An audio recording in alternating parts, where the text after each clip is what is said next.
শিক্ষার্থী আমরা আসলাম কুমিল্লা বোর্ড 2019 সালে। তো আমরা এই কুমিল্লা বোর্ড 2019 সালে দেখব যে কানেক্টর অধ্যায়টিকে তারা কিভাবে সাজিয়েছে বা এই কোশ্চেনটা কোন ধরনের প্যাসেজের আলোকে তারা নিয়েছে। আমরা শুরুতে দেখতে চাই যে প্যাসেজটা কেমন। তা কোশ্চেনটার ধারাটা একটু আমরা দেখে নিয়ে আসি। তা শিক্ষার্থী দেখো যে স্লাইডে যে প্যাসেজটা দেখতে পাচ্ছ, এই প্যাসেজটি সাধারণত কুমিল্লা বোর্ড 2019 সালে এসেছিল। এখন একটু বাংলা আমরা পড়ে নেব, তার কারণ যে কানেক্টর অধ্যায় করতে গিয়ে আমাদেরকে বাংলা জানা প্রয়োজন, অথবা যারা বাংলা জানে না তারা যদি সেন্টেন্সের স্ট্রাকচারাল ফাংশন জানে সেক্ষেত্রে তাদের জন্য উপকার হবে। তবে আমরা একটু বাংলা পড়ে আসি। আনএমপ্লয়মেন্ট তোমরা জানো এটা একটা বেকারত্বর বিষয়ে। Is a great curse, curse মানে অভিশাপ। তা বেকারত্ব এক ধরনের বড় ধরনের অভিশাপ। All the countries of the world suffer from the curse. Suffer from শব্দটার অর্থ হচ্ছে ভোগ করা। পৃথিবীর প্রায় প্রতিটা দেশ এই বেকারত্বর যে একটা দুঃখ বা যন্ত্রণা এটা বহন করছে। বিতে নোহায়ার ইন দ্য ওয়ার্ল্ড, বিশ্বের এমন কোনো দেশ নাই this problem is so acute as in our country. Our country বলতে আমরা যে দেশে বসবাস করছি বাংলাদেশ, এই দেশে যেমন বেকারত্বের একটা সমস্যা আছে, বিশ্বের অন্য দেশেও তদ্রূপ বেকারত্বের সমস্যা আছে। কখনো পার্সেন্টেজ একটু বেশি, কখনো একটু কম। C number, there are many reason behind it. Reason মানে কারণ, বিহাইন্ড বলতে এর পেছনে, ইট বলতে বেকারত্ব। তা বেকারত্বের বেকারত্বের পেছনে অনেক কারণ আছে। বেকারত্ব কেন হয় অথবা কোন কোন কারণে সাধারণত এটা বৃদ্ধি পায় তার অনেক কারণ আছে। সেই কারণগুলোর মধ্য থেকে হয়তোবা গোটা কয়েক কারণ এখানে ব্যাখ্যা করবে। তার কারণ যদি হাজার হাজার কারণ থাকে, একটা প্যাসেজে তো গ্যাপ থাকবে 10টি, সেখানেতে এত কারণ উপস্থাপন করতে পারবে না, যার কারণে হয়তোবা 5টি 7টি 10টি কারণ তারা ব্যাখ্যা করতে পারে। ওকে, আমরা দেখব যেহেতু পূর্বে বেশ কয়েকটা গ্যাপ আমরা পার করে এসেছি, এখন তারা 10টি কারণ ব্যাখ্যা করতে পারবে না। ডিতে hour country is industrially backward. যে কারণগুলো আছে তার মধ্যে একটা, আমাদের দেশটা ইন্ডাস্ট্রিয়াল মানে শৈল্পিক দিক দিয়ে, ব্যাকওয়ার্ড মানে পিছিয়ে পড়া।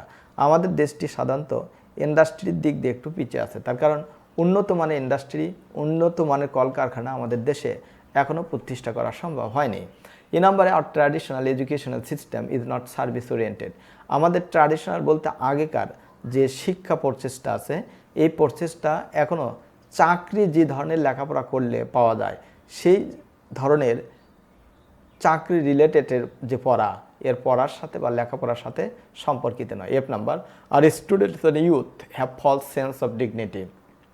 পাশাপাশি আরও একটা বিষয় বেকারত্বের কারণ দাঁড় করে দেয়, আমাদের যারা শিক্ষার্থী এবং তরুণ প্রজন্ম তাদের মধ্যে একটা ভুয়া মান মর্যাদার দিক আছে, যে আমি এই পাশ করে এই কাজ করব না, এত ডিগ্রি নেওয়ার পর আমি ছোট কাজ করব না। এই জাতের টেন্ডেন্সি থাকার কারণে বেকারত্বের হার বৃদ্ধি পায়।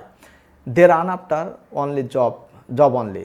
আর মাঝে মাঝে দেখা যায় লেখাপড়া করার পর শুধুমাত্র তারা চাকরির পেছনেই ঘোরে, এটাও একটা বেকারত্বের কারণ। তার কারণ আমাদের ছোট্ট একটা দেশ, এত চাকরি কোনো গভর্নমেন্ট বা যেহেতু আধুনিক মানে কোনো ইন্ডাস্ট্রি আমাদের দেশে স্থাপন হয়নি অত বেশি, যার কারণে জবও এত বেশি পাওয়া আমাদের দেশে সম্ভব নয়। আর সেক্ষেত্রে যদি মাত্র পড়াশোনা করার পর চাকরির পেছনেই ঘোরা হয়, সেক্ষেত্রে জবের সংখ্যা তো মিলবে না, বরঞ্চ বেকারত্বের হার আরও বাড়বে। এরপরটা unemployment problem should be remove at any cost. যে কোনোভাবেই হোক এই বেকারত্বের যে সমস্যাটা এটাকে দূর করতে হবে। নাম্বার, আর education system should be change. আমাদের শিক্ষা ব্যবস্থার যে গতিমতি আছে এটাও আধুনিক যুগের শিক্ষার সাথে তাল মিলিয়ে নেওয়ার জন্য হয়তোবা কোনো অংশে পরিবর্তন আনার প্রয়োজন। Number, more mills and factory should be establish. অধিকাংশ মিলস এবং ফ্যাক্টরি স্থাপন করতে হবে আমাদের দেশে, যেখানে হাজার হাজার বা লক্ষ লক্ষ এই তরুণ প্রজন্ম কাজ করবে। তা শিক্ষার্থী দেখো কুমিল্লা বোর্ড 2019 সালে এই যে একটা প্যাসেজ লেখা, এই প্যাসেজে তুলে ধরা হয়েছে আনএমপ্লয়মেন্ট কী, বেকারত্ব কী, আর এই পাশাপাশি বিশ্বের কতগুলো দেশে বেকারত্ব আছে এবং বেকারত্বের কারণ আমাদের দেশে কি কি, সেই বিষয়গুলোকে এখানে তুলে ধরছে। শেষ লাইনের দিকে এসে একটু সমস্যার সমাধান দেখাচ্ছে যে কীভাবে আমরা এই বেকারত্বগুলোকে দূর করতে পারি। তা পুরো প্যাসেজটা লেখা হচ্ছে বেকারত্ব, তার নেগেটিভ সাইড, পাশাপাশি আর একটু সলিউশন, এই নিয়ে প্যাসেজটাকে সাজানো। তা সুতরাং আমরা যেহেতু বুঝতে পারলাম পুরো প্যাসেজটাকে বেকারত্বর সমস্যা বা আনএমপ্লয়মেন্ট প্রবলেম নিয়ে লেখা, তা সুতরাং আমরা এরই মধ্যে সীমাবদ্ধ এখন থাকবো। আমরা সলভে যাব এখন। দেখো প্রথম যেটা আছে, unemployment is a great problem, great curse. তাহলে আনএমপ্লয়মেন্ট মানে বেকারত্ব বড় ধরনের একটা অভিশাপ। তা বলা হচ্ছে all the countries of the world suffer from the curse. বর্তমানে বিশ্বের যতগুলো দেশ আছে, হয়তো পূর্বে এত সব দেশই বেকারত্বে সাফার করেনি, এখন দেখা যাচ্ছে কি বর্তমানে বিশ্বের প্রায় সকল দেশই এই আনএমপ্লয়মেন্ট আছে, যার কারণে আমরা ব্যবহার করেছি অ্যাট প্রেজেন্ট মানে বর্তমানে, অথবা অ্যাট দিস টাইম এই মুহূর্তে, এটা আমরা লিখতে পারি। ওকে, তা আমি দিয়েছি অ্যাট প্রেজেন্ট বর্তমানে, অথবা নাও এ ডেজ তোমরা ব্যবহার করতে পারো, এটা দিলেও শুদ্ধ হবে। B number, no higher in the world this problem is so acute as in our country. বিশ্বের এমন কোনো দেশ নেই, যেহেতু এখন একটা জোর করে কথা বলা হয়েছে, প্রতিটা দেশ, বিশ্বের এমন কোনো দেশ নেই আমাদের দেশে বেকারত্বের যে সমস্যা প্রকট, এই প্রকট সমস্যা অন্য দেশে আছে, তা সুতরাং আমাদেরকে হাইলাইট করা হয়েছে। তাই এক্ষেত্রে আমরা দেখি সলভ কী বলে, বাট বলেছে, but no higher in the world, বিশ্বের এমন কোনো দেশ নাই আমাদের দেশের যে বেকারত্বের হার আছে এই হারের মতো অন্য দেশে আছে। তা সুতরাং আমরা যেহেতু একটু প্রথমে আছি, নেগেটিভ কথা বলেছে, যার কারণে আমরা বাট ব্যবহার করেছি। পূর্বেও আমাদের নিয়মে একটু বলেছিলাম আমি যে বাটকে যেখানে ব্যবহার করা যায় সেখানে আমরা but on the other hand, on the contrary আমরা ব্যবহার করতে পারি। কেউ যদি এখানে অন দ্য কন্ট্রারি ব্যবহার করে সেটাও শুদ্ধ, কেউ যদি এখানে অন দ্য আদার হ্যান্ড ব্যবহার করে সেটাও শুদ্ধ। ওকে, সি নাম্বারে আমরা আসবো, there are many reason behind it. এখন দেখো যে এটার পেছনে অনেক কারণ, বেকারত্ব তো আসমান থেকে এখানে পড়েনি, বেকারত্বের অনেক রিজন আছে। এই রিজনগুলো যখন যে কোনো দেশে বেশি বেশি পাওয়া যাবে সেই দেশে বেকারত্বের হারও বাড়বে। তা সুতরাং যেহেতু প্রকৃতপক্ষে এটা একটা সত্য কথা যে রিজনের ওপর সাধারণত আমরা দেখে থাকি, ফ্যাক্টের ওপর সাধারণত বেকারত্বের হার বাড়ে, এই কারণে আমরা এটাকে সত্যের আওতায় নিয়ে আসলাম, সবাই এটাকে গ্রহণযোগ্য মনে করবে। তা কোনো ইনফরমেশন যদি সবার কাছে গ্রহণযোগ্যতা পায় সেই ক্ষেত্রে আমরা ব্যবহার করতে পারি actually, normally, generally, particularly, basically, এগুলো ব্যবহার করতে পারি এই গ্রুপ থেকে। তা আমি এখানে সি নাম্বারে দিয়েছি অ্যাকচুয়ালি। তাহলে actually there are many reason behind it. D নাম্বারে দেখো যে অনেক কারণ আছে, এই অনেক কারণগুলোর মধ্যে যদি 3-এর বেশি কারণ পরপর ব্যাখ্যা করা হয় সেক্ষেত্রে আমরা ফার্স্টলি, সেকেন্ডলি, থার্ডলি, ফোর্থলি, ফিফথলি এগুলো ব্যবহার করতে পারবো।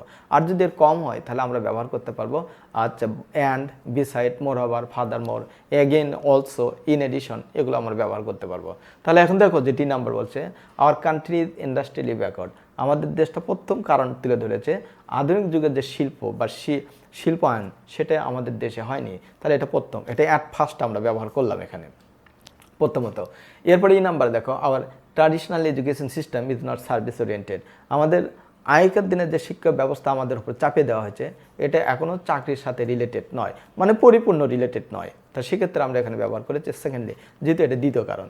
তৃতীয় কারণে আর student and youth have false sense of dignity. চাকরি মানে মর্যাদার একটা ভুয়ো বাসনা আছে আমাদের ছাত্র অত তরুণ প্রজন্মের মধ্যে।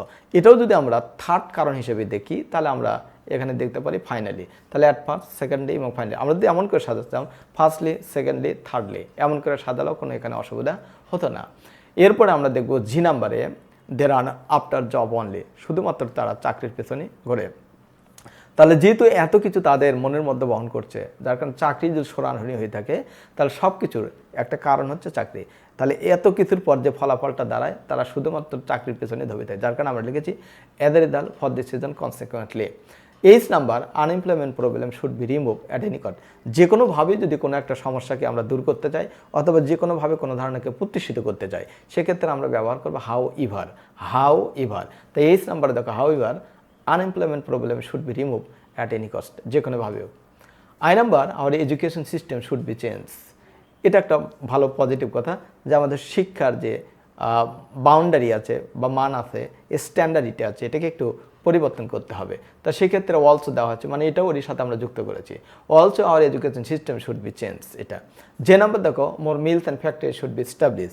পরিশেষে আমরা যে কথা বলতেছি আফটার অট, মানে একটু পরে হলেও অনেক ফ্যাক্টরি বা মিলস স্থাপন করতে হবে।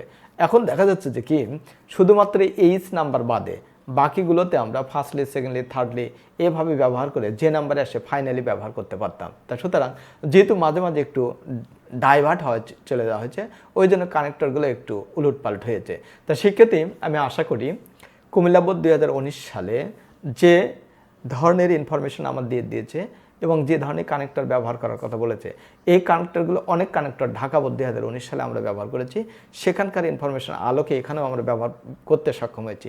2-4টে যে নতুন কানেক্টর এখানে ব্যবহার করেছি বা কনজাংশন বলি বা অ্যাডভার্ব বলি বা প্রিপোজিশনাল ফ্রেজ বলি যাদেরকে ব্যবহার করেছি, আমি আশা করি এই ব্যবহার বিধি যদি তোমরা ভালো করে মনে রাখতে পারো নেক্সট যে আমরা ইয়ারলি কোশ্চিন করব সেখানে এই কানেক্টরগুলো ব্যবহার করতে সক্ষম হব যদি সেখানকার গ্যাপ এই ধরনের কানেক্টরগুলো ডিজার্ভ করে বা প্রত্যাশা করে।